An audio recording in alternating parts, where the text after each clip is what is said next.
कौस्तुभ, पालकची भाजी आणि चपाती खाशील? नाही. मग पालक राईस करू? हां.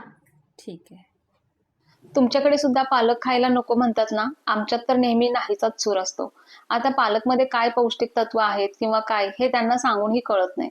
त्यांना फक्त चवीला पालक आवडत नाही एवढंच माहिती आहे. चला तर आज पालक वापरून मस्त असा पालकचा पुलाव करूया किंवा पालक राईस सुद्धा म्हणता येईल आपल्याला. तर इथे सर्वप्रथम मी इथे बासमती तांदूळ घेतला आहे. तो छान वाटीमध्ये काढून घ्यायचा आणि स्वच्छ पाण्याने 2-3 वेळा धुवून घ्यायचा. आपण बिर्याणीला तांदूळ कसा 70-75% शिजवतो, अगदी त्याचप्रमाणे हा तांदूळ आपल्याला शिजवून घ्यायचा आहे.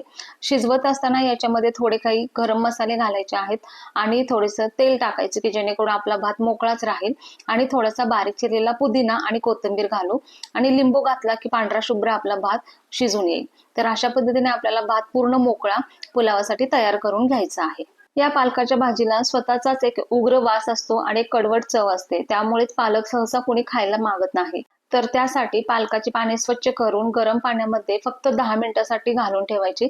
थोडंसं मीठ टाकायचं आणि पाणी मऊ होऊसपर्यंत इतकाच वेळ पाण्यामध्ये ठेवायची आणि लगेचच ती काढायची की जेणेकरून पाने मऊ राहतील, त्याचा रंग हिरवा तसाच राहील आणि त्याची पौष्टिकता सुद्धा तशीच राहील.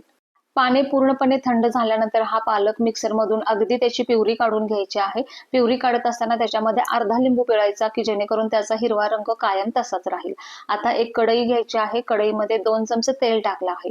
पहिल्यांदा जिऱ्याची चांगली फोडणी दिलेली आहे आणि थोडंसं हिंग टाकायचं की जेणेकरून हा पालक आपल्या पोटाला अजिबात बाधणार नाही.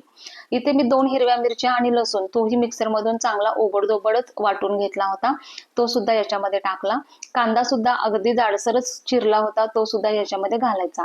कांदा चांगला गुलाबी रंग येऊसपर्यंत परतलेला आहे. आता याच्यामध्ये घालूया आपण पालकची केलेली प्युरी. तर ही पालक प्युरी घालून मस्त असं एकत्र मिक्स करून घ्यायचं आहे. पालक थोडाफार तेलामध्ये शिजवून घ्यायचा आहे. अजून थोडा गरम मसाला घातला की या पुलावला अजून चांगली टेस्ट येते. तर इथे मी 1 चमचा गरम मसाला आणि 1 चमचा बिर्याणी मसाला, यामुळे आपल्या पालक राईसला खूप चांगली चव येते आणि खायला एकदम भन्नाट असा पालक राईस लागतो.